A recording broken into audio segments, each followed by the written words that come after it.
केपीले चाहिँ मान्छे मारेर जेल बसेको 14 वर्ष भन्ने कोइराला चाहिँ लोकतन्त्र विरोधी गणतन्त्र विरोधी एउटा पात्र रहेछ भन्ने कुराहरू प्रष्ट हुन्छ। गलत भएर आफूलाई सही साबित गर्नु जति सजिलो हुन्छ, सही भएर आफूलाई सही साबित गर्नु त्योभन्दा बढी कठिन हुन्छ भन्ने एउटा हामीले अबदेखि विश्वास गर्नु हुँदैन। आगामी निर्वाचनमा चाहिँ हामीले यिनीहरूलाई सबक सिकाउनु पर्छ कुरा चाहिँ हैन। बाहुन छेत्रीले चाहिँ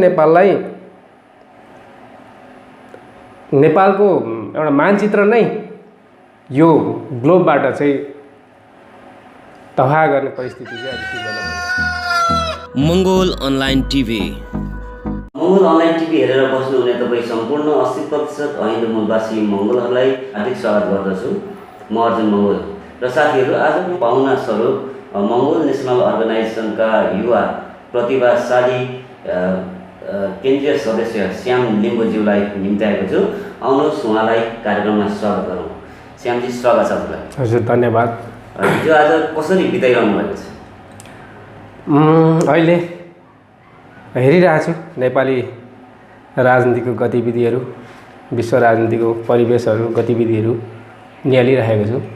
हजुर, यो बिचमा लकडाउन चलिरहेको थियो। नेपाल सरकारले चाहिँ कोरोना भाइरस कोभिड-19 को कारणले गर्दा विश्वव्यापी रूपमा फैलिएको महामारीलाई मध्यनजर गर्दै नेपाल सरकारले पनि लकडाउन लागू गरेको थियो। यो बिच लकडाउनको समयलाई कसरी सदुपयोग गर्नुभयो? मैले सामाजिक सञ्जालको माध्यमबाट हैन, विभिन्न माध्यमबाट, समाचारको माध्यमबाट विशेष गरी नेपाली र विश्व राजनीतिलाई निहाल्ने काम गरेर नै मैले यो लकडाउनको सदुपयोग गरेँ भन्ने लाग्छ मलाई।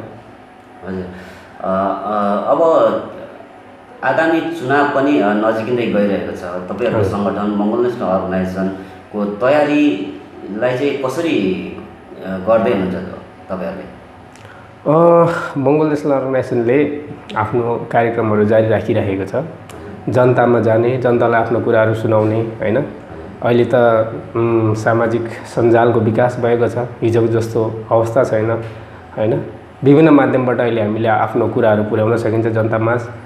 त्यो भएर अहिले वास्तवमै भन्नुपर्दाखेरि सामाजिक सञ्जालमा मंगोल नेसनल अर्गनाइजेसनको गतिविधिहरू, मंगोल नेसनल अर्गनाइजेसनको आवाजहरू नै गुन्जिरहेको जस्तो लाग्छ। त्यो भएर अहिले हरेक क्षेत्रमा मंगोल नेसनल अर्गनाइजेसनको कुराहरू राष्ट्रिय स्तरमा नै उठिरहेछ जस्तो लाग्छ र त्यो कुराहरू जनताले पनि निहालिराख्नु भएको होला।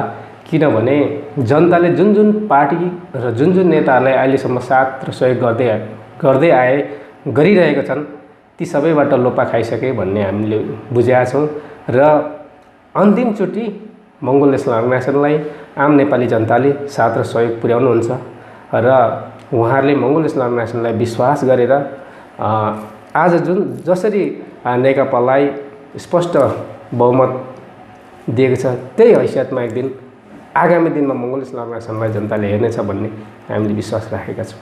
हजुर, यहाँले भन्नुभयो आगामी दिनहरूमा मंगोल नेसनल अर्गनाइजेसनलाई पनि जनताले हेर्नेछ, साथ दिनेछ भन्ने कुराहरू यहाँले गर्नुभयो। यो कति समय अवधि जति लाग्ला त? यकिनका साथ केही अनुमान गर्न सकिन्छ? अब ठ्याक्कै डाक्टर गोपाल गुरुङ जस्तै हामीले यति नै भनेर त ठ्याक्कै भन्न सकिँदैन। तर पनि हामी पनि उहाँको एउटा चेला भएको कारणले गर्दाखेरि 4-5 वर्षभित्रमा केही आमूल परिवर्तनको बादलहरू यो नेपाली आकाशमा मडारिन्छ भन्ने चाहिँ मैले ठानेको छु। अब अलिकति नेपालको राजनीतितर्फ मोडौँ। पछिल्लो समय चाहिँ जनता समाजवादी पार्टीका नेत्री सरिता गिरीज्यूले चाहिँ नेपाल सरकारले यो पश्चिम नेपालमा भइरहेको सीमा विवादहरूलाई, त्यो क्षेत्रहरूलाई चाहिँ समेटेर नयाँ नक्सा जारी गर्नुभन्दा अगाडि भारतसँग सोधपुछ गर्नुपर्ने वक्तव्य दिनुभएपछि उहाँ विवादमा तानिनु भएको थियो र केही राजनैतिक विश्लेषकहरूले चाहिँ अङ्गीकृत नागरिकहरूलाई चाहिँ नागरिकता प्रदान गरियो भने सरिता गिरीहरू जस्ता व्यक्तिहरू जन्मन्छन् भनेर विश्लेषण गरिरहनु भएको छ। यसमा चाहिँ तपाईँ र तपाईँको सङ्गठनले चाहिँ कसरी लिएको छ यसलाई? म चाहिँ अब मंगोल नेसनल अर्गनाइजेसनको एउटा केन्द्रीय सदस्य भएको कारणले गर्दाखेरि मैले मंगोल नेसनल अर्गनाइजेसनकै तर्फबाट बोल्ने कुरा चाहिँ आउँदैन हैन। मैले एउटा सदस्यको हैसियतले मैले आफ्नो व्यक्तिगत कुरा बोल्ने कुराहरू मात्र हुन्छ। त्यो भएकोले गर्दाखेरि अहिले शासन सत्तामा रहेका बाहुन क्षेत्रीहरूले अङ्गीकृत नागरिकहरूलाई चाहिँ राजनीतिक अधिकार दिलाए खण्डमा सरिता गिरीहरू जन्मन्छन् भनेर उहाँले जसरी परिभाषित गर्नुभएको छ यस्तो तरिकाले परिभाषित गरिराख्नु भएको छ कि नेपाल चाहिँ सरिता गिरी जस्ता तराईमा रहेका त्यहाँका नागरिकहरूले नै नेपाललाई डुबाएको यो हैसियतमा पुर्याएको र नेपाललाई चाहिँ तबाह गरेको भन्ने हिसाबले त्यो तरिकाले उनीहरूले परिभाषित गरिरहेको छ। तर नेपाललाई चाहिँ वास्तवमा एकछिन रोके, सरिता गिरीहरू जस्ता व्यक्तिहरू जन्मे पछाडि चाहिँ नेपाल चाहिँ सिक्किमीकरण हुने, फिजीकरण हुन्छ भन्ने खालको पनि विश्लेषण गरिरहनुहुन्छ नि, तपाईँलाई चाहिँ के लाग्छ? ठिकै हो, म एकै कुरामा फेरि पनि आउन चाहन्छु। नेपाललाई बर्बाद गरेको वंशजको आधारमा नागरिकता लिएर शासन सत्तामा बसेका बाहुन क्षेत्री शासकहरूले नै नेपाललाई यो स्थितिमा पुर्याएको। केही वर्ष अगाडि हामीले प्रत्येक नेपालीको थाप्लोमा चाहिँ प्रति व्यक्ति 20,000 रुपियाँ वैदेशिक ऋण छ भनेर हामीले सुनेका थियौँ। ऋण भार चाहिँ 20,000 छ भन्ने सुनेका थियौँ। अहिले आएर चाहिँ त्यो 43,000 को हाराहारीमा आइपुग्यो भन्ने यो लगभग दोब्बर भन्दा पनि बढी भइसक्यो। यो त सरिता गिरीहरूले या त तराईका अन्य नेताहरूले त यो हैसियतमा पुर्याएको होइन, यो त पहाडी मूलका बाहुन क्षेत्रीहरूले नै यो हैसियतमा पुर्याएको। त्यस कारणले गर्दाखेरि सरिता गिरीहरूले चाहिँ नेपाललाई सिक्किमीकरण गर्ने भन्ने कुरा चाहिँ होइन, बाहुन क्षेत्रीले चाहिँ नेपालको एउटा मानचित्र नै यो ग्लोबबाट चाहिँ तबाह गर्ने परिस्थिति चाहिँ अहिले सिर्जना भइरहेको छ। हजुर, सरिता गिरीले जुन वक्तव्य दिनुभएको थियो, नेपाल सरकारले त्यो नक्सा जारी गर्नुभन्दा अगाडि चाहिँ भारतसँग कुरा गर्नुपर्ने, भारतसँग सोधपुछ गर्नुपर्ने उहाँले वक्तव्य जारी गर्नुभएको थियो।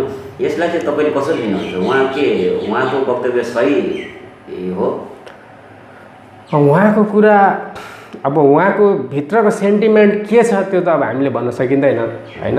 अब कतिले त अब सरिता गिरीलाई भारतीय दलाल हो भन्छ होइन, तर कतिले फेरि केपी ओलीलाई नै भारतीय दलाल हो भन्छ फेरि होइन। केपी ओलीले नै महाकाली सन्धि गरेको, केपी ओलीले नै महाकाली बेचेको भन्नेहरू पनि छ होइन। कसैले फेरि सरिता गिरीलाई चाहिँ भारतीय दलाल हो भन्छ, कसैले चाहिँ यो मधेसी दलहरू भारतीय दलालहरू हो भन्छ होइन।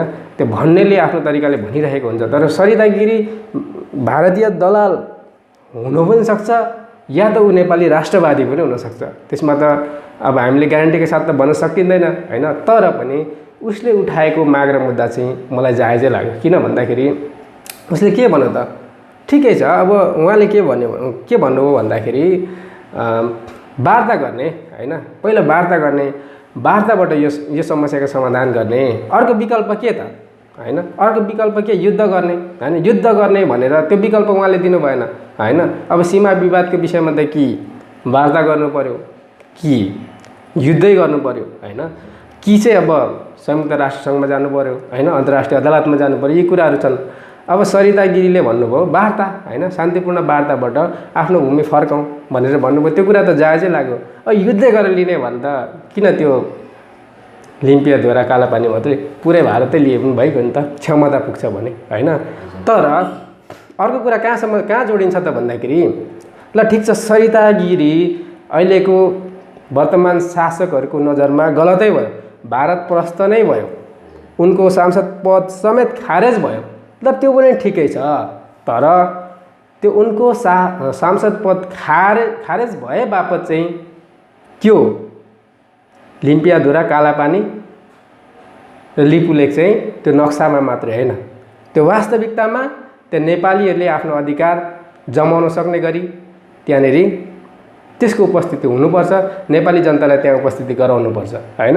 यदि त्यो भएन भने चाहिँ सरिता गिरीमाथि त्यो अन्याय मात्र हुन्छ। सीमा विवादकै कुरालाई म फेरि जोड्न चाहन्छु। नेपाल सरकारले चाहिँ जुन कालापानी, लिम्पियाधुरा, लिपुलेक समेतलाई समेटेर एउटा सरकारी स्टाम्पमा पनि जुन नक्सालाई फेरबदल गर्यो, तर के यतिले मात्र ती भूमिहरू चाहिँ नेपालले फिर्ता ल्याउन सक्छ र तपाईँलाई के लाग्छ? नेपालले यदि भारतको त्यो भूमि छाडेन भने नेपाल सरकारले के कति तरिकाले त्यस भूमिलाई आफ्नो भूमिमा त्यस भूमिमा आफ्नो वर्चस्व कायम गर्न सक्छ, के लाग्छ? अब यो अब यसमा चाहिँ यसको अध्ययन हुनु पऱ्यो, यसको इतिहासमा जानु पऱ्यो, यसको पृष्ठभूमिमा पहिला जानु पऱ्यो होइन। अब हाम्रो सरकारले, नेपाल सरकारले होइन, नेकपा सरकारले चाहिँ अब पञ्चशीलको आधारमा छिमेकीहरूसँग सम्बन्ध राख्नु पऱ्यो होइन। अब दुवै उत्तर र दक्षिण दुवैतिरको छिमेकी राष्ट्रहरूसँग समदूरीको सम्बन्ध राख्नु पऱ्यो। त्यो भयो भनेदेखि उनीहरूले हाम्रो जमिन खोसेर लिने या हामीले उनीहरूको जमिन खोसेर लिने भन्ने कुरा हुँदैन। हाम्रो सम्बन्ध चाहिँ दुवै मुलुकसँग राम्रो भयो भनेदेखि त त्यो विषयमा अध्ययन हुन्छ, अनुसन्धान हुन्छ। कसको हो त त्यो भूमि होइन, त्यो किटान भइसके पछाडि उनीहरूको भने उनीहरूले लान्छ, हाम्रो हो भने हामीले ल्याउँछौँ। तर त्योभन्दा पहिला हामी कहाँ पुग्नु पऱ्यो त भन्दाखेरि यो भूमि मिचिएको हो कि बाहुन क्षेत्रीद्वारा बेचिएको हो भन्ने कुरामा चाहिँ पहिला त्यो कुरा स्पष्ट हुनु पऱ्यो क्या। अब यो भूमि मिचिएको हो यदि भारतद्वारा भनेदेखि यो फर्किन्छ होइन, अवश्य फर्किन्छ, हाम्रै मुलुक हो भन्ने कुरा प्रश्न हुन्छ। तर बेचिएको हो भने चाहिँ त्यो बेच्नेहरू दण्डित हुनु पऱ्यो। हजुर, फेरि म हजुरलाई के जोड्न चाहेँ भने नेपाल सरकारले जुन कालापानी, लिपुलेक र लिम्पुया धुरा समेतलाई समेटेर नयाँ नक्सा जारी गर्यो, त्यो नक्सा चाहिँ सरकारी स्टाम्पहरूमा पनि प्रयोग गर्यो। तर त्यो त्यसदेखि मुनि लेखिएको जुन स्लोगन थियो, जननी जन्मभूमिस्य स्वर्गदोपी गरियसी भन्ने त्यो स्लोगन नेपालको हितमा छ त? हजुरलाई के लाग्छ? त्यो स्लोगन नेपाल सरकारले चेन्ज गर्ने, त्यो स्लोगन कहिले चेन्ज होला त? जननी जन्मभूमिस्य स्वर्गदोपी गरियसी भन्ने अब त्यो जुन स्लोगन छ त्यो त आफैमा राम्रै स्लोगन हो होइन। जन्मभूमि चाहिँ स्वर्ग समान हुन्छ भन्ने कुरा त राम्रै हो। तर त्योभन्दा पनि यहाँ चाहिँ व्यवहारमा चाहिँ कस्तो देखिन्छ भने आफ्नो उत्पत्ति थलो चाहिँ स्वर्ग समान हो भन्ने कुराहरू चाहिँ यहाँनिर झल्किँदैछ। किन भन्दाखेरि अहिले यहाँ रहेका शासन सत्तामा रहेका शासक वर्णहरू तीर्थ धाम जानु पर्यो भने नेपाल होइन, भारततिर होइन, काशीतिर, बनारसतिर, उता गङ्गातिर नै बढी जोड गरेको देखिन्छ होइन। अब हिमालको कलकल बग्ने सगरमाथाको पानी भन्दा उनीहरूले ढल मिसिएको गङ्गाको पानीलाई नै पवित्र ठान्ने भएको कारणले गर्दा, त्यो गतिविधि देखेको कारणले गर्दाखेरि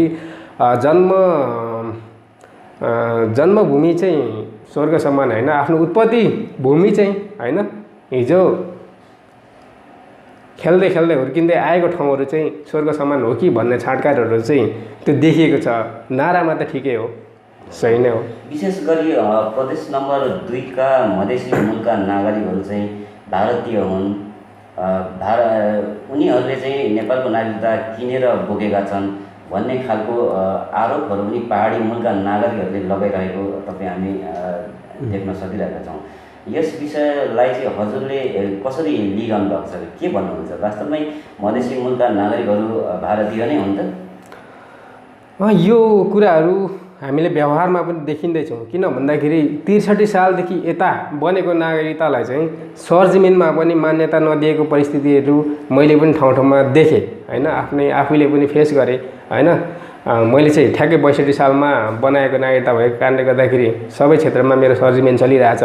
तर 63 सालदेखि यता बनाइएको नागरिकताहरू सरजमिनमा पनि लिइरहेको छैन। किन भन्दाखेरि यो चाहिँ तराईमा चाहिँ विशेष गरी तपाईँले भन्नुभएको प्रदेश नम्बर 2 मा चाहिँ त्यहाँका मधेसी जनताहरूले चाहिँ, भारतीय जनताहरूले चाहिँ किनेर नागरिकता लिएको छ भन्ने कुराहरू उनीहरूले त्यो अफवाहको रूपमा फैलाइरहेको छ।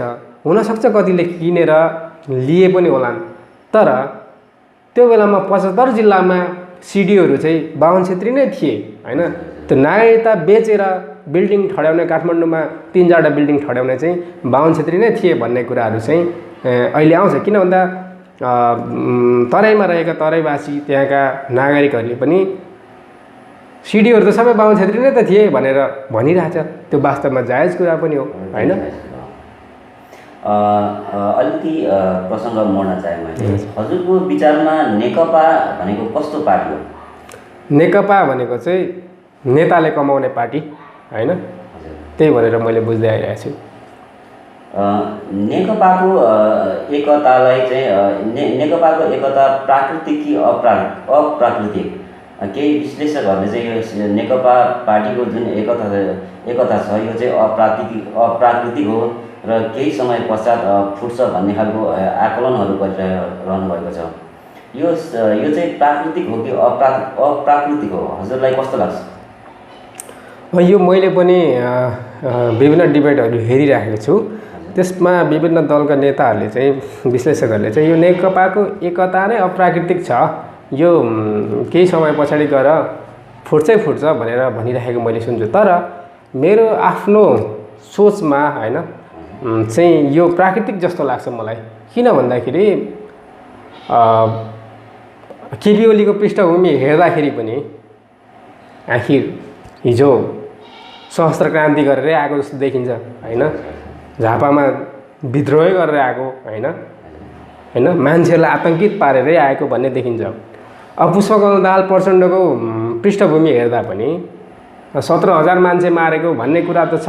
हिजो अस्ति भर्खर उहाँ आफैले भन्नुभयो मैले 5,000 चाहिँ मैले मारेको, त्यो स्वीकारी पनि सक्नु भएको छ। त्यो गतिविधि देख्दाखेरि यो चाहिँ मलाई प्राकृतिक जस्तो लाग्छ, किनभने उहाँहरूको पृष्ठभूमि र उहाँहरूको उद्देश्य एउटै हो जस्तो लाग्छ मलाई। त्यस कारणले गर्दाखेरि उहाँहरूको एकता चाहिँ मलाई प्राकृतिक जस्तो लाग्छ। हजुर, तपाईँ मङ्गोल नेसनल अर्गनाइजेसनका एकजना युवा नेता, मङ्गोल जनताहरूले एकदमै रुचाएको व्यक्ति, एउटा सम्भावना बोकेको व्यक्ति हुनुहुन्छ तपाईँले चाहिँ नेपालको राजनीतिलाई मात्र नभएर विश्व राजनीतिहरूलाई पनि बुझ्ने क्षमता राख्नुभएको छ होइन। अब हजुरको विचारमा चाहिँ नेकपा पार्टीभित्र अहिले जुन एक किसिमको विवादहरू मतभेदहरू चलिरहेको छ, यसको चाहिँ नेकपा पार्टीभित्रको विवादको जड कुरा चाहिँ के हो जस्तो लाग्छ हजुरलाई? यो चाहिँ अहिले आएर लगभग प्रष्ट पनि भइसक्यो। यिनीहरू भनेको चाहिँ भकुण्डो जस्तो हो होइन, भकुण्डो जस्तो हो।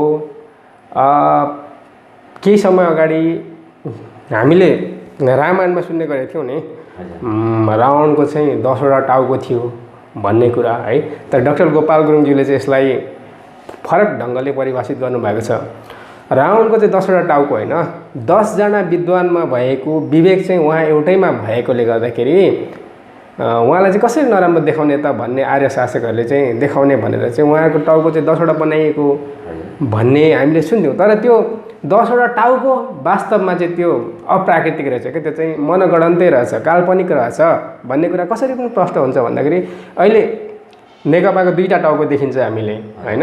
त्यो 2टा टाउको दुईतिर फर्केको जस्तो देखिन्छ क्या होइन। भने 10वटा टाउको हुँदाखेरि त कता कता फर्किन्थ्यो होला, तपाईँ हामीले कल्पना गरौँ है, त्यो असम्भव रहेछ। त्यस कारणले गर्दाखेरि यो नेकपाको टाउको 2तिर फर्केको छ, 2टा टाउको छ, 2तिर फर्केको छ र यो चाहिँ भकुण्डो जस्तो हो। यिनीहरूलाई खेल्ने होइन, यिनीहरूलाई सुट हान्ने, यिनीहरूलाई खेलाउने चाहिँ अरू नै शक्तिहरू छन्। हजुर, नेकपा फुट्यो भने नेपालको भविष्य चाहिँ कस्तो होला, कतातिर मोडिएला?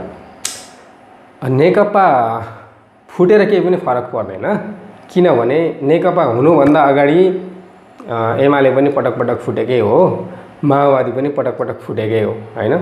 एमालेबाट फुटेको पार्टीहरू अहिले पनि सक्रिय छन् होइन, माओवादीबाट फुटेको पार्टीहरू पनि सक्रिय छन्।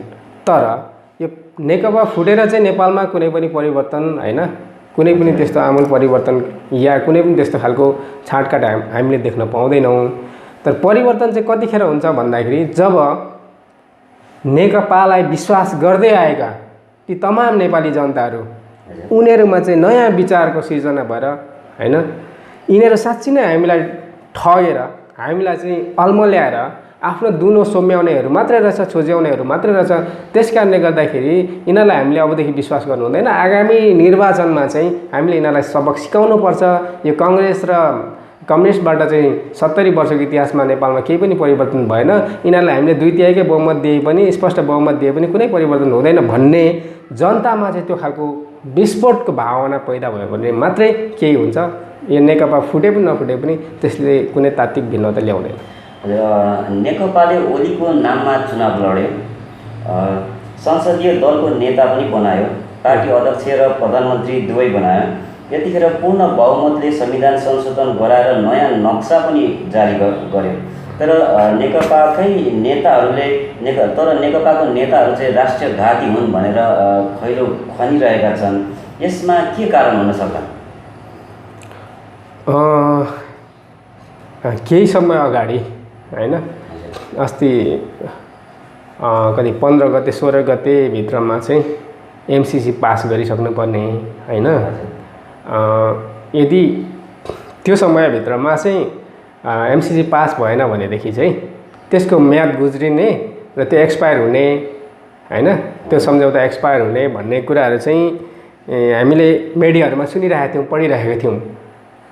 त्योभन्दा अगाडि चाहिँ केपी ओलीले एमसिसीलाई पास गराएरै छाड्छ होला भन्ने ती नेकपाभित्रकै होइन पश्चिम समर्थकहरू, पश्चिमको दानापानीमा हुर्केको बढेको र बाँचिरहेका नेताहरूले त ठुलो आश गरेका थियो होला होइन। अब त्यसमा विभिन्न दबाबहरू आयो होला होइन, तैँले त्यो गरिस् भने यस्तो हुन्छ भनेर त्यहाँ उसलाई धम्क्याउने, तर्साउने, थ्रेट दिने अर्को शक्ति पनि फेरि थियो होला होइन। त्यो भएर एमसिसी पास भएन। एमसिसी पास नभइसके पछाडि चाहिँ केपी ओली चाहिँ राष्ट्रघाती हो भनेर चाहिँ कुलिरहेका हामीले देखिरहेका छौँ। सायद कारण त्यही होला जस्तो लाग्छ मलाई। प्रधानमन्त्रीले पटक पटक विवादित वक्तव्यहरू विवादित विषयमा विभिन्न विवादित वक्तव्यहरू दिइरहनु भएको छ। पछिल्लो समयमा चाहिँ राम नेपालमा जन्मियो भन्ने मात्र नभएर चाहिँ मलाई ढालमा भारत पनि लागि पर्यो भन्ने किसिमको वक्तव्यहरू दिइरहनु भएको छ। यसलाई चाहिँ कसरी लिनुभएको छ हजुरले? हो, यो चाहिँ यिनीहरूको ठुलो ग्रान्ड डिजाइन देखिन्छ यसमा चाहिँ। किन भन्दाखेरि अब बामन छेत्रीहरूले नै, विज्ञहरूले नै, विश्लेषकहरूले नै भनिरहेको छ राम भन्ने पात्र नै काल्पनिक हो, सीता भन्ने पात्र नै काल्पनिक हो। जनक जस्तो राजाले हलो जोत्ने प्रचलन नै थिएन।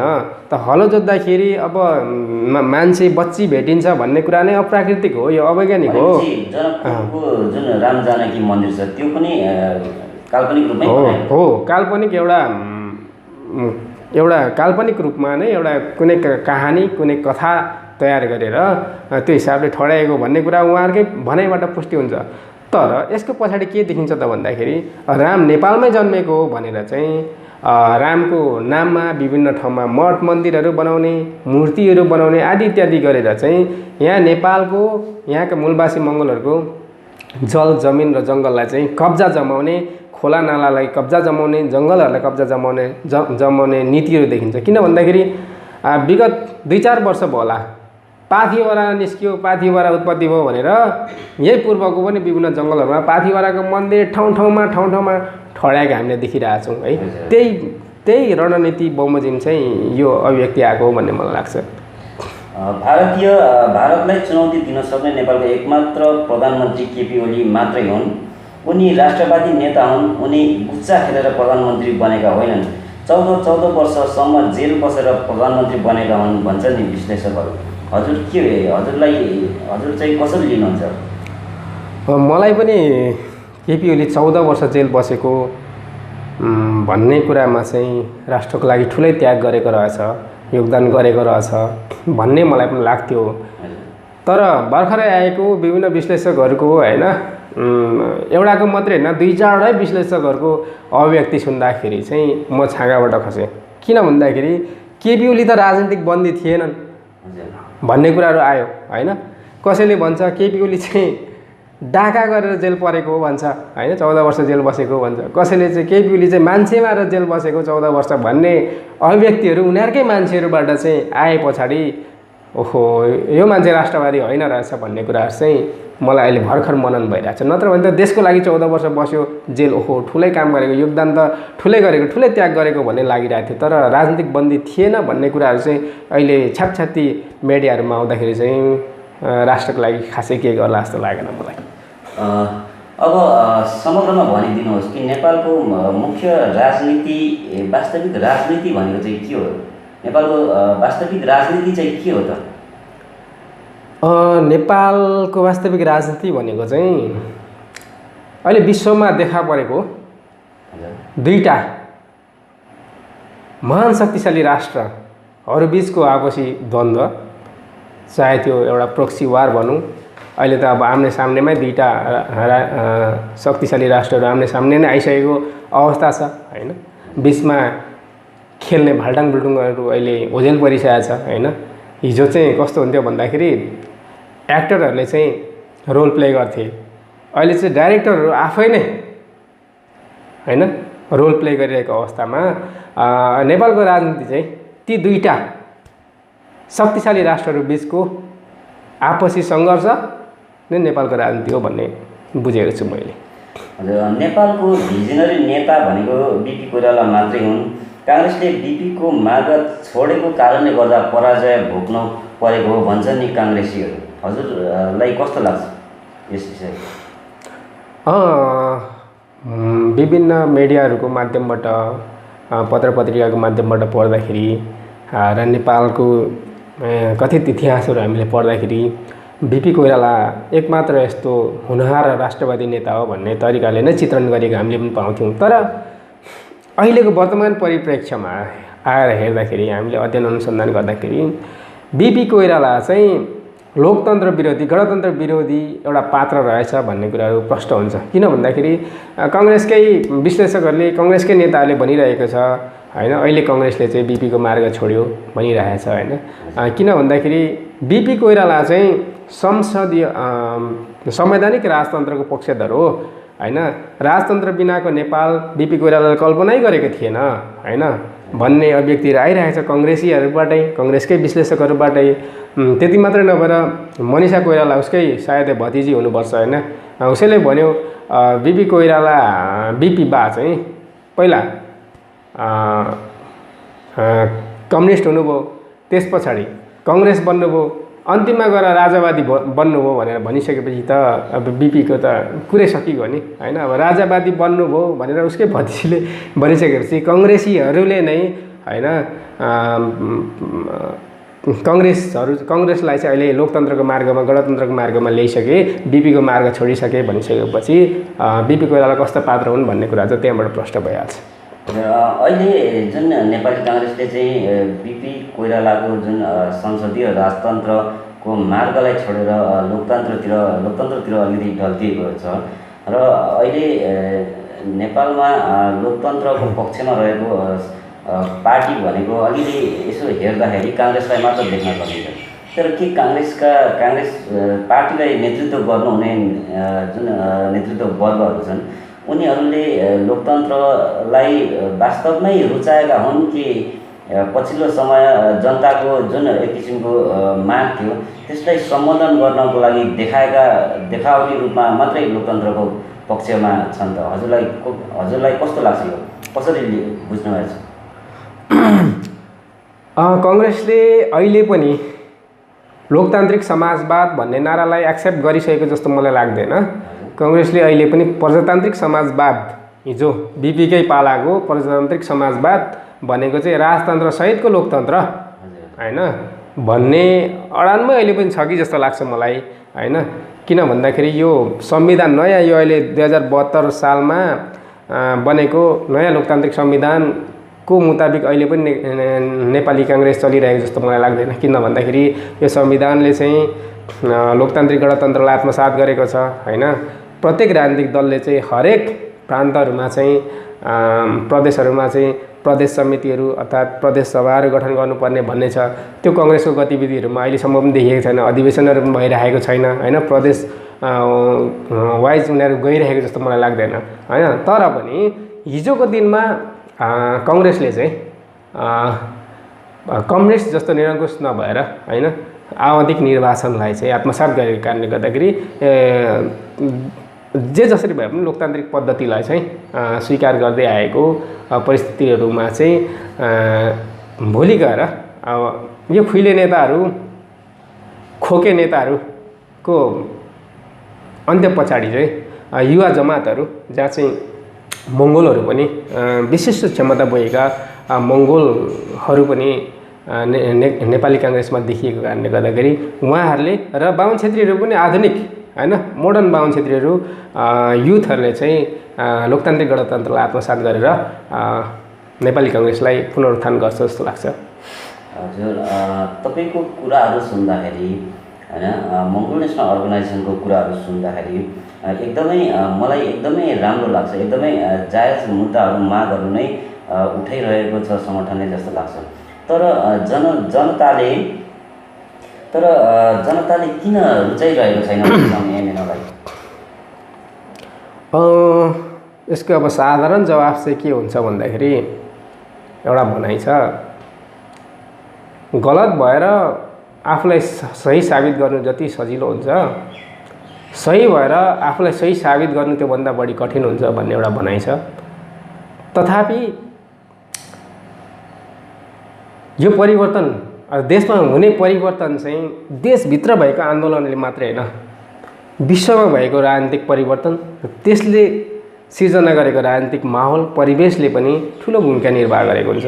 किन भन्दाखेरि भारतमा ब्रिटिसहरूलाई नै हामीले हेरौँ, ब्रिटिसहरू भनेको संसारमा आफ्नो आधिपत्य जमाएर आफ्नो साम्राज्य फैलाएर विस्तार गरेर शक्तिशाली भएर बसेको ब्रिटिसलाई हतियारले पनि, शक्तिले पनि, सेनाले पनि, पैसाले पनि सबैले भरिपूर्ण रहेको ब्रिटिसहरूलाई दोस्रो विश्वयुद्धले सुकेको पत्ता जस्तो उडायो नि।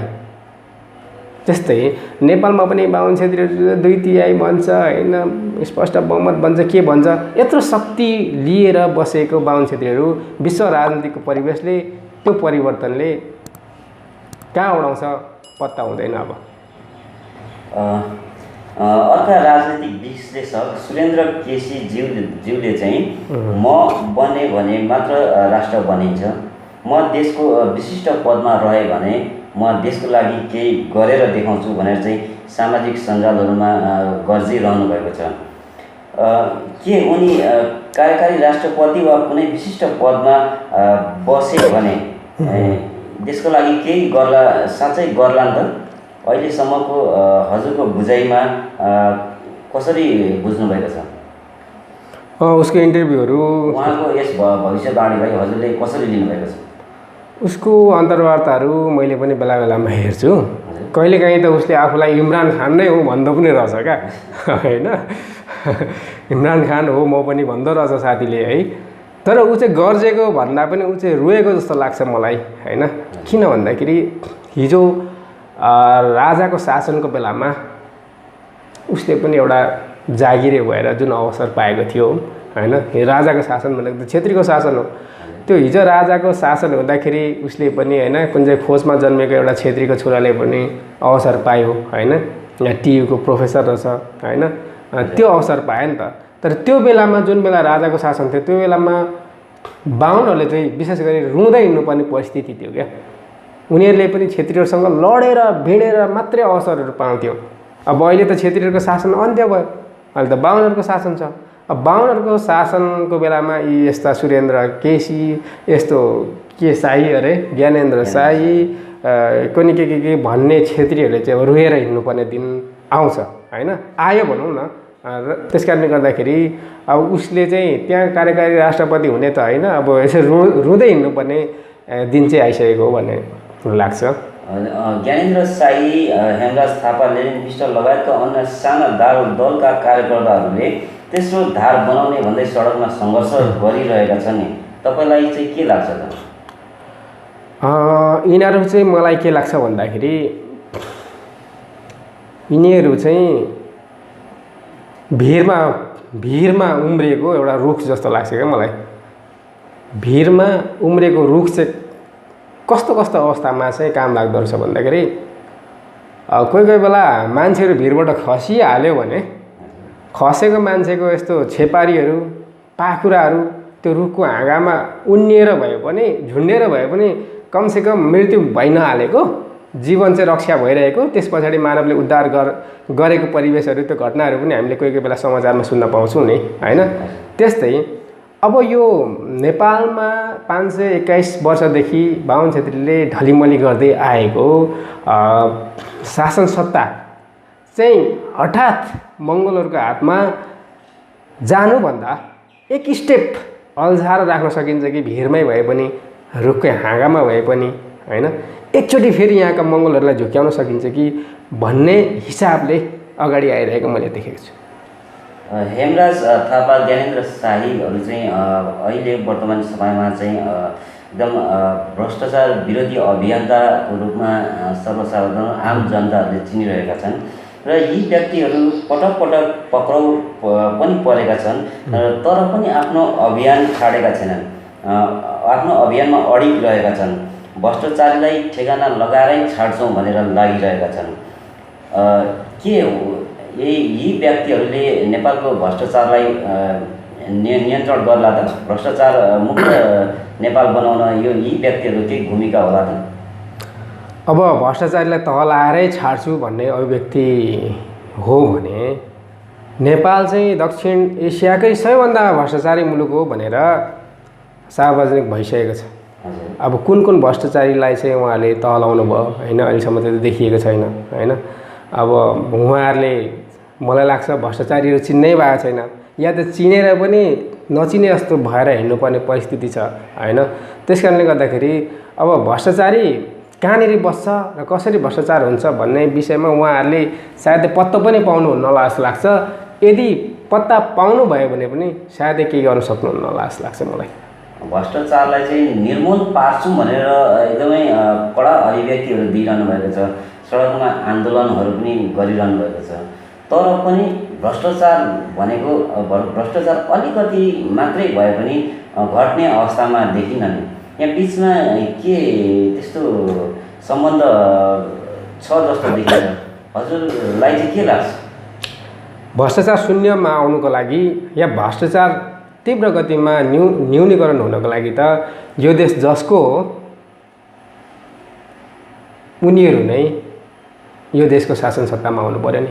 जसको यो देश हुँदैन उनीहरू शासन सत्तामा भइसके पछाडि त्यही हुन्छ कि भ्रष्टाचार हुन्छ, कि सीमा बेचिन्छ, कि खोलानाला बेचिन्छ, त्यही नै हुने हो, भइरहेको त्यही हो। त्यस कारणले गर्दाखेरि अब जसको मुलुकै होइन उनीहरूले शासन सत्ता गरिसकेपछि मानिलिउँ हामीले अरूको देश चलाउन पायौँ भने त्यो देशको विकास, उन्नति, प्रगति या त त्यसको अधोगतिसँग के सरकार भएर होइन, पैसा कमाउनुसँग मात्रै सरकार हुन्छ।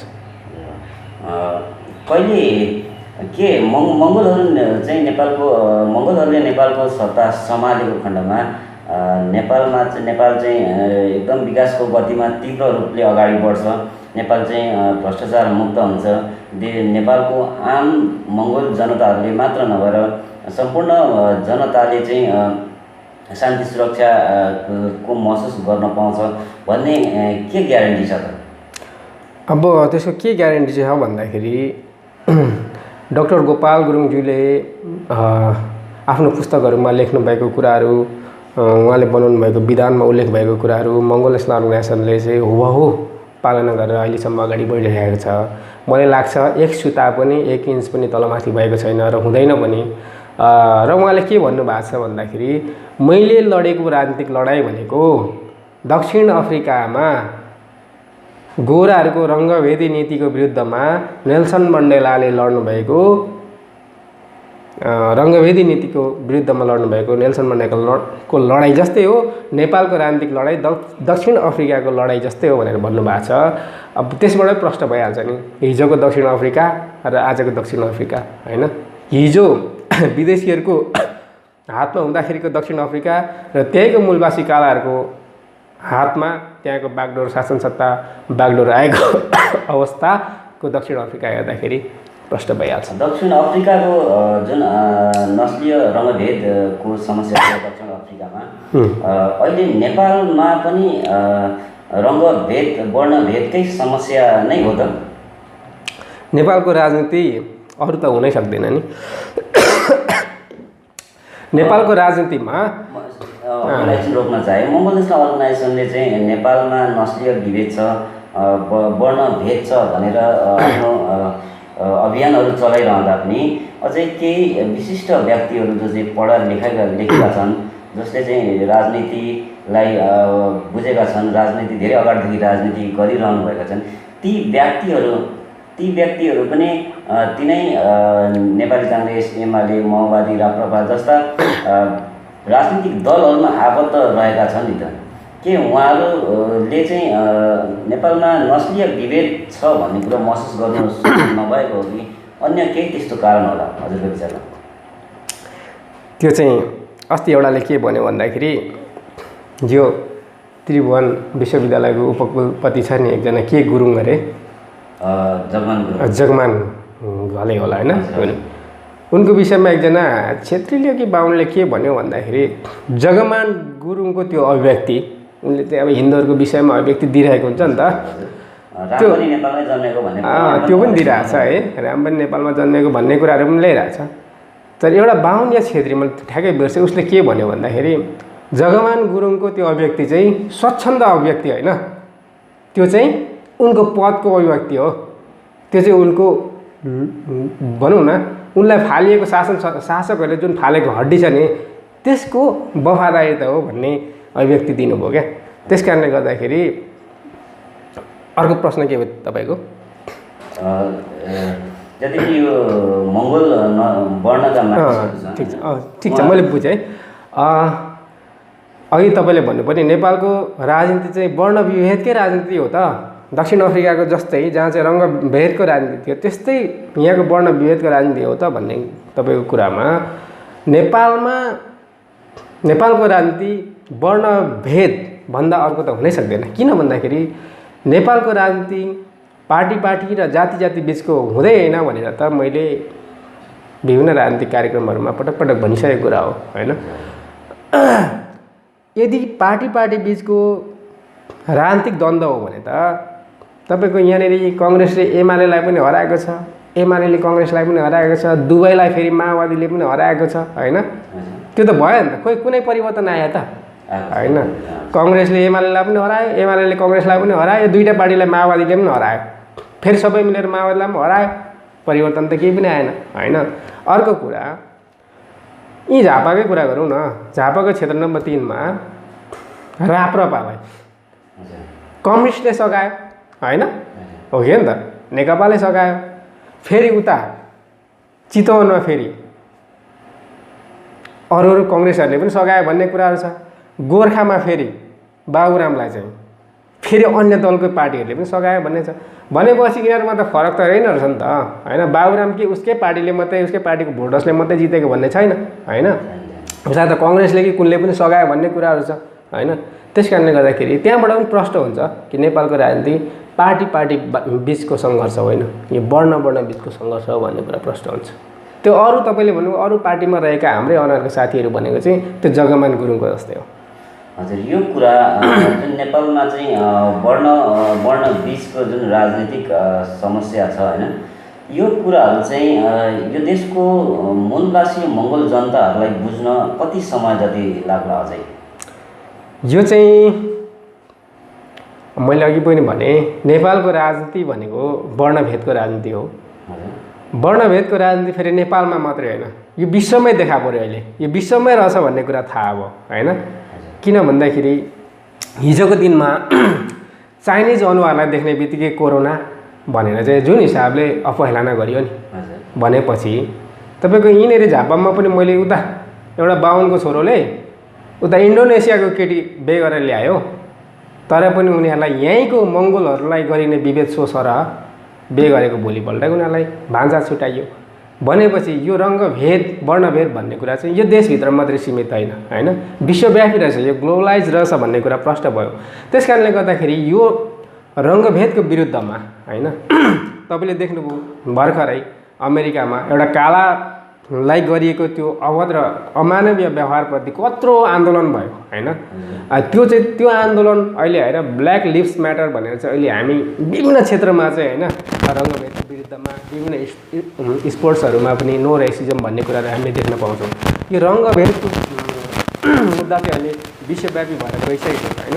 त्यस कारणले गर्दाखेरि विश्वव्यापी मुद्दामा यो रङ्गभेदलाई आफ्नो हतियार ठानेर बस्ने नेपालको शासकहरू र विश्वमा रहेको रङ्गभेदलाई आफ्नो हतियार बनाएर विश्वमा आफ्नो साम्राज्य स्थापना गर्ने शक्तिहरू अब ढल्छ, एकसाथ ढल्छ। अहिले जुन विश्व शक्तिशाली राष्ट्र अमेरिका र चाइना बिचमा जुन ट्रेड वार चलिरहेछ, के यो वार पनि रङ्गभेदकै उपर हो? त्यही त देखियो नि अहिले होइन। किन भन्दाखेरि उता चाहिँ युरोपियन युनियन हुने होइन, उनको हतियारहरू, उनको गृह युद्धहरू होइन, आतङ्ककारीहरू जति सबै एसियामा चाहिँ स्थापना गर्ने होइन, होइन हतियारहरू चाहिँ एसियामै नै बिक्री वितरण गर्ने होइन भन्ने कुराहरू त हामीले देख्यौँ। त्यसमा पनि चाइनाको वरिपरि रहेका मुलुकहरू पाकिस्तान होइन भारत होइन इरान इराक यस्तो राष्ट्रहरूलाई चाहिँ अफगानिस्तान यस्तो राष्ट्रहरूलाई चाहिँ प्रयोग गर्ने भइसके पछाडि त कसरी हुन्छ, कुन दुष्ट नीति अपनाएर हुन्छ, चाइनालाई कसरी तलाउन सकिन्छ भन्ने कुरामा पश्चिमाहरू आइसकेकोले गर्दाखेरि चाइनालाई चाहिँ किन चाहिँ तलाउनु पर्ने, किन त्यस्तो आवश्यकता देखियो भन्दाखेरि चाइना चाहिँ एउटा मङ्गल राष्ट्र हो, मङ्गलहरूको नेतृत्व उसले गरिरहेछ होइन। हिजो जापानमै बम चाहिँ किन पड्काउनु पर्ने त, जर्मनमा पड्काउँदा पनि त हुन्थ्यो नि त होइन होइन त्यो आणविक बम त जापानलाई किन पड्काउनु पर्ने जापानमै, तर जापानमा पड्काउँदा चाहिँ मङ्गलहरू मर्छ, अर्को नस्लको मान्छेहरू मर्छ, हाम्रो नस्लको मान्छेहरू मर्दैन भन्ने त्यहीँदेखि नै त देखिहाल्यो नि त। विश्वको राजनीति नै नस्लीय राजनीति रहेछ भन्ने कुरा कोरियाको जुन सम्बन्धमा तिक्तता आएको छ त्यो पनि रङ्गभेदकै उपज हो।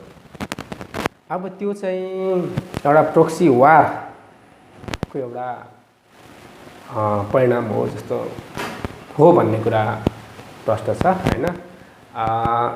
जस्तो हामीले लडिरहेको यी फिस्टेहरू होइन यस्तो यी सुगेहरू यी छुचुन्द्रेहरूसँग होइन रहेछ भन्ने कुरा त अहिले प्रष्ट भयो नि त होइन। डाक्टर गोपाल गुरुङजीले लड्नुभएको लडाइँ चाहिँ होइन विश्वमै रङ्गभेदलाई आफ्नो हतियार बनाउने आफ्नो शोषणको हतियार बनाउने होइन साधन बनाउने भन्ने राष्ट्रसँग रहेछ भन्ने कुरा चाहिँ प्रष्ट भयो। त्यस कारणले गर्दाखेरि मङ्गोल नेसनल अर्गनाइजेसनको लडाइँ पनि यहाँ रहेको यी फिस्टहरूसँग यहाँको सुगीहरूसँग होइन त्यो बाजहरूसँग चाहिँ हो। त्यो बाजहरूसँग चाहिँ लड्नको लागि मङ्गोल नेसनल अर्गनाइजेसनको भाले हो भनेर हामीले ठानेका छौँ र त्यो चाहिँ के को लागि भन्दाखेरि हाम्रो चिङ्नाहरूलाई चाहिँ संरक्षण गर्नको लागि। पछिल्लो समयमा अमेरिका र चाइना बिचको जुन द्वन्द्व चलिरहेको छ, वार चलिरहेको छ, यसले अहिलेसम्म त्यो अवस्थाहरूलाई निहाल्दाखेरि अबको भावी अब संसारलाई हाँक्ने मुलुक चाहिँ अमेरिका नै फेरि बन्ला कि चाइना बनेला जस्तो देख्नुहुन्छ? हिजै मात्रै मङ्गोल नेसनल अर्गनाइजेसनको फाउन्डर डाक्टर गोपाल गुरुङजीको 50औं स्मृति जन्मोत्सव कार्यक्रममा मङ्गोल नेसनल अर्गनाइजेसनको प्रेसिडेन्ट बुद्धलाल मेजीज्यूले घोषणा गरिसक्नुभयो होइन। अबको विश्वशक्ति भनेको चाइना हो भनेर भनिसक्नु भएको छ। अब यसमा मैले आफ्नो कुरा थपिराख्न आवश्यक छैन जस्तो लाग्छ। तपाईँको विचारमा एमसिसी के हो त? एमसिसी के हो भन्ने कुरा चाहिँ अब मैले भन्दा पनि नेपालमा रहेका तिनै कम्युनिस्टमा रहेका तिनै कङ्ग्रेसमा रहेका पात्रहरूले नै यो चाहिँ चाइनालाई हेर्ने रणनीति हो भनेर भनिसकेको छ होइन।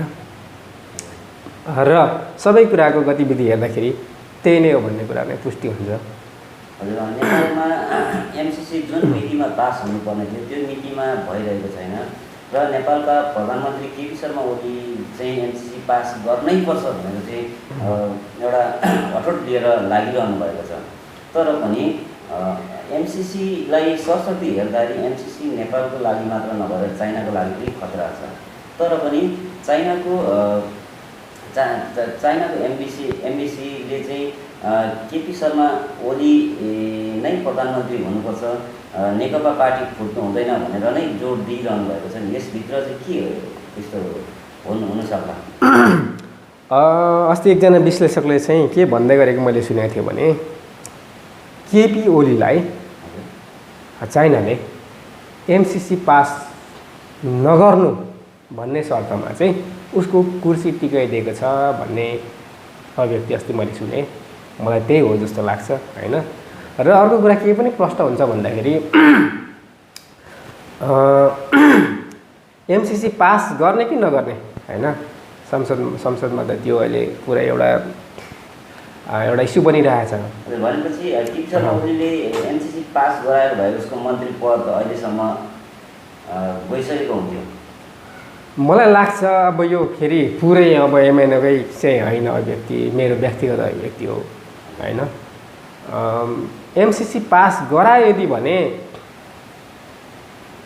विकराल परिस्थिति भोग्न तयार हुनुपर्छ जस्तो लाग्छ होइन।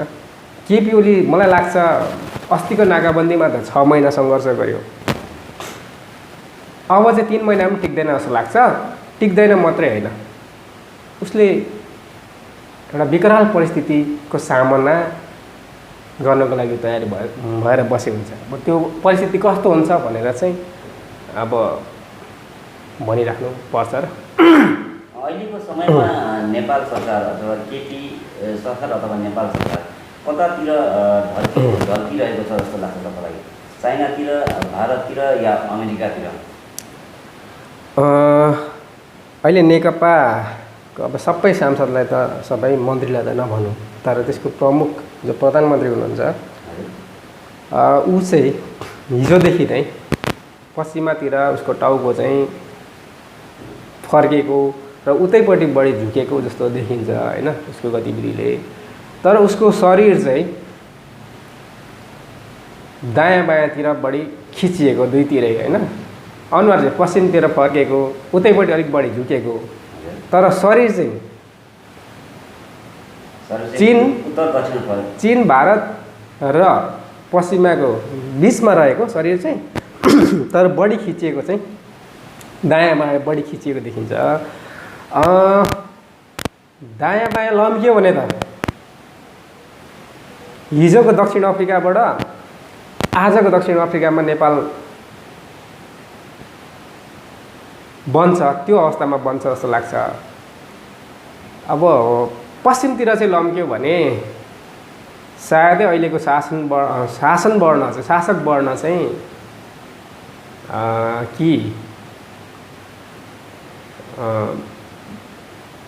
के भन्छ नि यो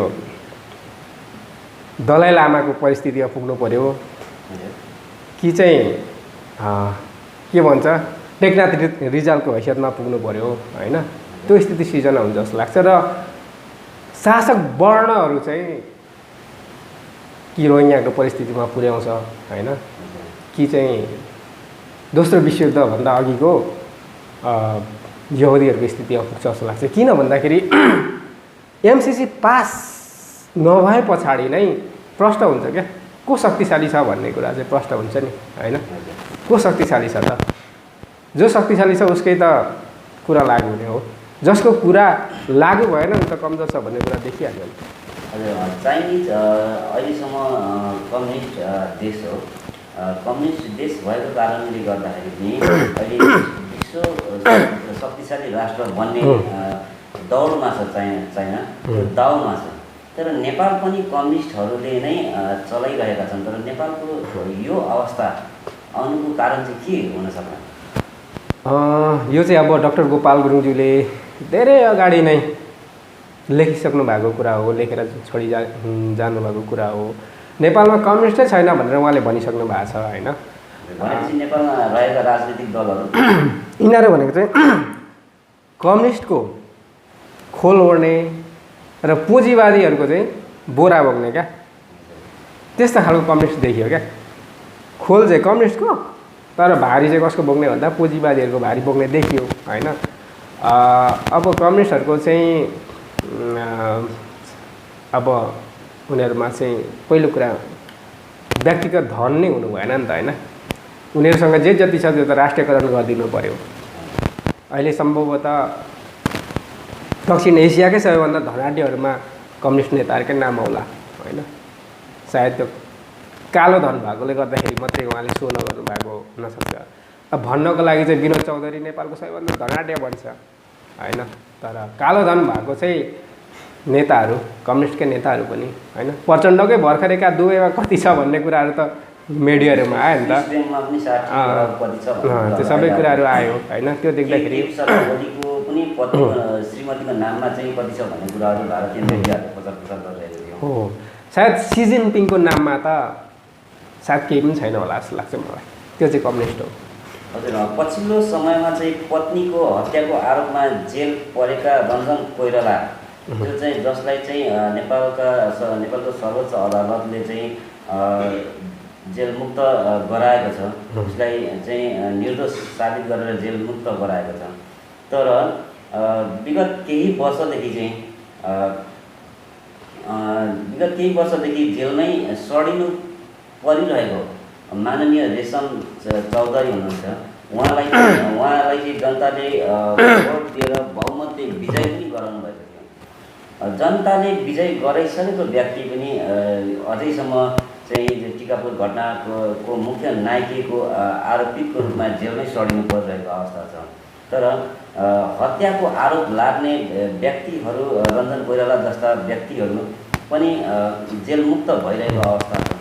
यस बिचमा चाहिँ चौधरीलाई जेलमै सड्याउनु र कोइराला जस्ता व्यक्तिहरू चाहिँ जेलमुक्त हुनु बिचको कारण चाहिँ के हुन सक्ला? त्यही त नेपालमा मानव अधिकार भन्ने कुरा चाहिँ नेपालमा मानव अधिकारभन्दा बढी पशु अधिकार सुरक्षित छ भन्ने कुराहरू हामीले बोल्दै लेख्दै हैन आइरहेको कुरा हो। नेपालमा गाई मार्यो भने, गोरु मार्यो भने, तपाईँको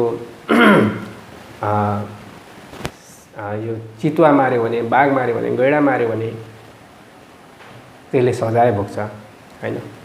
तर यो बाहुनजेलीले त मान्छे मार्दाखेरि पनि सजाय कटौती हुँदो रहेछ हैन, पर्याप्त सजाय पनि भोग्नु नपर्दो रहेछ भन्ने कुराहरूबाट के प्रश्न हुन्छ भन्दाखेरि नेपालमा मानव अधिकार सुरक्षित रहन्छ।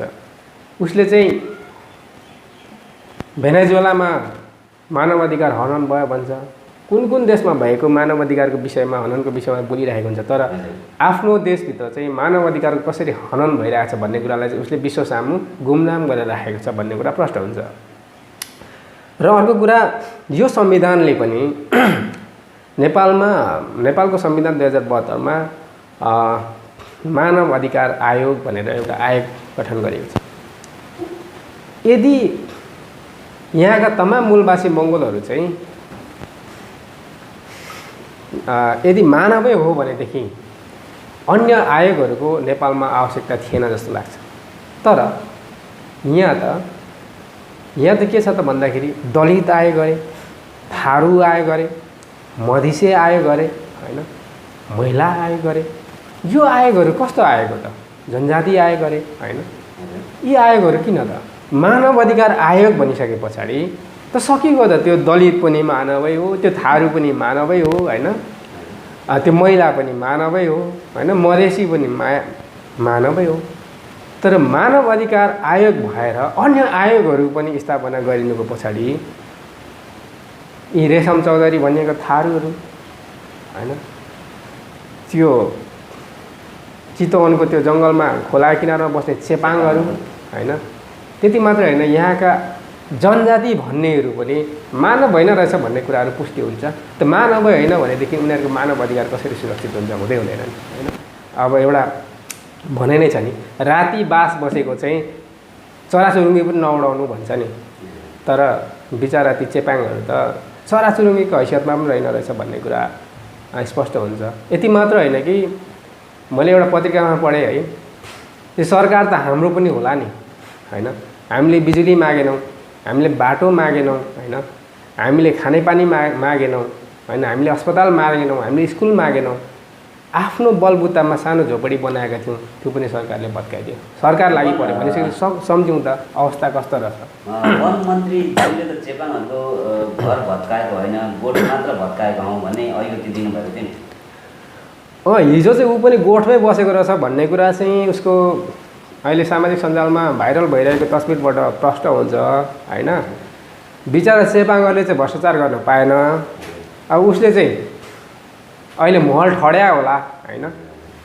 अब महल ठड्याएकोले गर्दाखेरि अब डाक्टर गोपाल गुरुङजीले स्पष्टसँगले लेख्नु भएको छ नि त, विदेशी हिन्दू आर्य बाहुन क्षेत्रीहरू चाहिँ नेपालमा 20% छन्, तर उनीहरू 80वटा घरमा बस्छन्। यहाँको 80% मूलवासी मङ्गोलहरू चाहिँ 20वटा घरमा बस्छन् हैन भनेर भन्नुभएको छ। यहाँको 80% मूलवासी मङ्गोलहरू चाहिँ 7% भूमिहरू उपभोग गर्छ र 20% बाहुन क्षेत्री चाहिँ 80% भूमि उपभोग गर्छ भनेर भन्नुभएको छ नि त होइन। त्यसबाट प्रश्न भइहाल्छ नि त। अब 80% मङ्गोलहरूले 20वटा घर प्रयोग गर्छ भनिसकेपछि सम्झिनुहोस् 20% घर प्रयोग गर्छ भनिसकेपछि चेपाङहरूको त गोठ। मैले हजुरको कुराहरू सुन्दाखेरि नेपालमा चाहिँ नस्लीय विभेद छ, बाहुन क्षेत्रीहरूले पनि नस्लीय राजनीति गरिरहेको छ, वर्णको राजनीति गरिरहेको छ। तर पनि तपाईँ हाम्रो अनुहारको मान्छेहरू चाहिँ बाहुन क्षेत्रीको राजनीतिक दलहरूमा लागिरहेका छन्। उहाँहरूलाई चाहिँ नेपालको वास्तविक राजनीति बुझाउनको निमित्त के कस्ता कदमहरू चाहिँ अगाडि सार्नु पर्ला जस्तो लाग्छ हजुरलाई? त्यही त अब यो नेपालको वास्तविक राजनीतिक लडाइँ भनेको आर्यन र मङ्गोल बिचको वर्ण विभेद विरुद्धको लडाइँ हो होइन। वर्ण बिचको सङ्घर्ष नै नेपालको वास्तविक राजनीतिक लडाइँ हो भनेर डाक्टर गोपाल गुरुङजीले हिजो एक्लै बोल्दै लेख्दै र लड्दै आइराख्नु भएको लडाइँ हो। अब यो चाहिँ अहिले आएर सामूहिक लडाइँ भयो होइन। हामी समग्र मङ्गोल नेसनल अर्गनाइजेसनका कार्यकर्ताहरूको यो लडाइँ भयो, यो सङ्घर्ष भयो। त्यसमा अब तपाईँहरू जस्तो मिडियाकर्मीहरूको पनि यसमा ठुलो योगदान छ होइन। तपाईँ र तपाईँ जस्ता अन्य थुप्रै मिडियाकर्मी साथीहरू पनि तयारी हुनु पऱ्यो, जसले चाहिँ हाम्रो सन्देशहरू होइन हाम्रो आम जनताहरूमा पुर्याउनु सक्नु पऱ्यो होइन।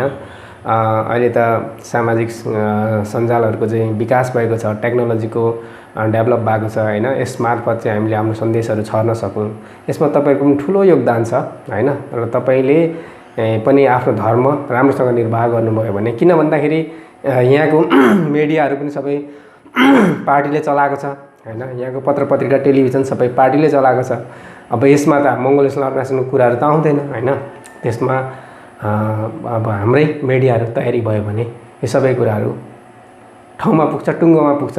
टुङ्गोमा पुगिसके पछाडि किन भन्दाखेरि यो कुराहरू त हाम्रो मान्छेहरूले अगाडि नै बुझ्थ्यो होला नि, तर अगाडि नै बुझ्नुभन्दा समयमै बुझ्नुभन्दा पहिला नै यिनीहरूले हरेक इस्युहरू उठाइदिने क्या।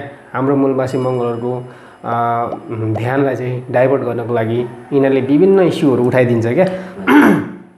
राष्ट्रवादी पनि त्यही इस्युमा बन्छ, जस्तो यो लिपुले कालापानीको कुराहरू होइन। अब कस्तो समयमा उठाइदिन्छ त भन्दाखेरि जब बाहुन क्षेत्रीको चाहिँ शासन सत्ता डगमगाउने परिस्थितिमा आउँछ तब उनीहरूले यस्तो मुद्दाहरू उठाइदिन्छ होइन। जस्तो अर्को कुरा नेपालमा भूकम्प गएको थियो नि 2072 सालतिर होला है, ठ्याक्कै मैले बिर्सेँ होइन। त्यतिखेर विशेष गरी यो भूकम्प आउँछ भन्ने कुरा त 10 वर्ष अगाडि नै थाहा रहेछ नि त होइन यहाँको भूगर्भविदहरूलाई। तर अब त्यो भूगर्भविद भन्नेहरू त्यो संस्थाहरूमा त सबै बाहुन क्षेत्री हुन्छ। अब उनीहरूले अध्ययन गर्यो, भूकम्प आयो भने हल्ला त सुन्यौँ हामीले, भूकम्प आयो भने काठमाडौँ चाहिँ एकदम जोखिम छ, भूकम्पदेखि एकदम जोखिम ठाउँ हो काठमाडौँ भन्थ्यो। अब हामीले पनि त्यो भनेको मात्रै सुन्यौँ, तर भूकम्प चाहिँ ठ्याक्कै यति बजेर यति मिनटमा यति सेकेन्डमा जान्छ भन्ने मात्रै थाहा नहुँदो रहेछ नि त। तर यति वर्षको अवधिमा भूकम्प जान्छ भन्ने कुरा चाहिँ थाहा हुँदो रहेछ क्या वैज्ञानिकहरूलाई होइन। सायद नेपालको परिस्थितिमा 80-82को वर्षको हाराहारीमा एकचोटि भूकम्प जान्छ भन्ने कुराहरू मैले कतै पढेको थिएँ होइन। त्यसरी थाहा हुँदो रहेछ क्या। यति वर्ष यो वर्ष नत्र आगम या परागमभित्रमा चाहिँ भूकम्प जान्छ भन्ने कुरा थाहा हुँदो रहेछ। तर त्यो उनीहरूलाई थाहा थियो, थाहा भएर पनि उनीहरूले त्यो कुरालाई गुपचुप गर्यो। किन गुपचुप गर्यो भन्दा उनीहरूले रिसर्च गर्यो। रिसर्च गर्दाखेरि यसो घरहरू हेऱ्यो काठमाडौँमा, सबै नेवारहरूको घरहरू होइन, विशेष गरी मङ्गोलहरूकै उता माथि सिन्धुपाल्चोकतिर गोर्खातिर यसो हेऱ्यो, त्यहाँ तामाङहरूको मगरहरूकै घरहरू झोपडी थियो। बाहुन क्षेत्रीको त अब होइन उनीहरू सबै क्षेत्रमा भ्रष्टाचारमा पनि उनीहरू रहेछ, जागिरमा पनि उनीहरू रहेछ, सरकारमा पनि उनीहरू रहेछ। उनीहरूको त घरहरू दर हुने भयो, भूकम्पले लड्दैन, लड्यो भने मङ्गोलहरूको लड्ने हो भनेर त्यो कुराहरू गुमनाम गर्यो होइन। त्यो सूचनाहरू प्रवाह गरेन। अचानक भूकम्प आयो, घामडाङडुङ, अब धनको क्षति भयो। क्षति भइसके पछाडि चाहिँ उनीहरूले देश विदेशमा संसारभरि भूकम्प पीडितको नाममा पैसा बटुल्यो होइन, खरबौँ खरब पैसा बटुल्यो। यो देशको शासक वर्गहरूलाई पहिले नै थाहा थियो कि भूकम्प आउँदैछ भनेर। उनीहरू चाहिँ अगाडि नै पूर्व तयारी गरेर बसिसकेको थिए। तर जुन मूलवासी मङ्गोलहरूमा चाहिँ यो सूचना प्रवाह गरेका थिएनन्। गरेन, त्यही त। यति वर्षको अवधिमा चाहिँ नेपालमा भूकम्प जान्छ भन्ने कुरा त रहेछ नि त, तर उनीहरूले प्रवाह गरेन। किन भन्दाखेरि घरहरू बाहुन क्षेत्रीको भत्किने अवस्था उनीहरूले देखेन। त्यही भूकम्पको नाममा उनीहरूले मानवीय क्षति भयो धनजनको क्षति हो भनेर खरौँमा पैसा बटुले। अब भूकम्प पीडितले चाहिँ तपाईँको एउटा तिर्पल पनि पाएन। त्यो त तपाईँले देख्नुभयो होला, प्रत्यक्ष देख्नुभयो। त्यतिखेर म पनि काठमाडौँ भूकम्प पीडितको नाममा चाहिँ खरौँमा पैसा जम्मा भयो भन्छ, तर पैसा वितरण गर्नेमा त गरिब दुखीले त एउटा तिर्पल पनि पाएन होइन। त पैसा वितरण गर्नुपर्ने बेलामा यो नेपालको सरकारले पैसा दिनुपर्ने होइन, विदेशी मुलुकहरूले दात्री निकायहरूले दिएको पैसा त कमसेकम वितरण गर्न सकिन्छ नि त। तर पैसा वितरण गर्ने बेलामा चाहिँ यस्तो खालको समाचारहरू हामीले सुन्न थाल्यौँ कि ठ्याट्टै संविधान जारी गरिदियो क्या। त्यहाँदेखि त संविधानको मात्रै चर्चा भयो, मिडिया त संविधानले भरियो होइन। भूकम्प पीडितको त मुद्दा त सक्यो, हरायो, ओझेलमा पारियो होइन। त्यसरी ध्यानहरू त्यसरी डाइभर्ट गर्छ क्या यहाँको शासकहरूबाट। अनि त्यो संविधान चाहिँ जारी नै गर्नुहुन्थेन भन्ने कुरा होइन, तर त्यो संविधान 6 महिना पछाडि जारी गरे पनि हुन्थ्यो क्या। तर त्यतिखेर जुन बेला चाहिँ त भूकम्प पीडितको पैसा चाहिँ वितरण गर्ने बेलामा चाहिँ ठ्याट्टै संविधान जारी गरेर अनि तिनीहरूको पैसा चाहिँ कुम्ल्याएर त भएन होला होइन। क्यान्टनमेन्टको कुरामा प्रचण्डले कति भ्रष्टाचार गर्यो, क्यान्टनमेन्टको पैसा, लालसेनाहरूको पैसा तिनीहरूको चाहिँ कति हिनामिना गर्यो भन्ने कुराहरू छ। अनि त्यो भूकम्पको एउटा कुरा भयो। अर्को बाढी पीडितहरूको अवस्था पनि त्यस्तै छ होइन। अब त्यसरी नै गुमनाम गरिन्छ। हजुर, हामी लगभग कार्यक्रमको अन्त्यतिर छौँ। यस आजको कार्यक्रममा मैले हजुरलाई सोध्न बिर्सेको कुरा र हजुरले भन्न चाहेको कुरा केही त्यस्तो छ भने कृपया राखिदिनु हुन म हार्दिक अनुरोध गर्दछु। प्रश्नहरू तपाईँको मोटामोटी आइसक्यो जस्तो लाग्छ। र अर्को कुरा भन्न बाँकी कुरा भनेको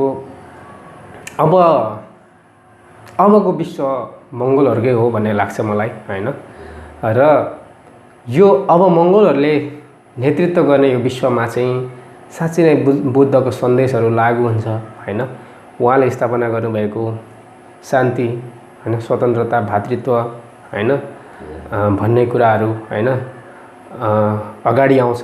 र बुद्धले प्रतिपादन गरेको विचारहरू अगाडि आउँछ। र विश्वमा यस्तो हतियारको किनबेच, हतियारको सप्लाई गर्ने, एक देशले अर्को देशलाई खुट्टा तान्ने र आफ्नो स्वार्थमा अर्को देशलाई प्रयोग गर्ने भन्ने परिस्थितिको अन्त्य हुन्छ।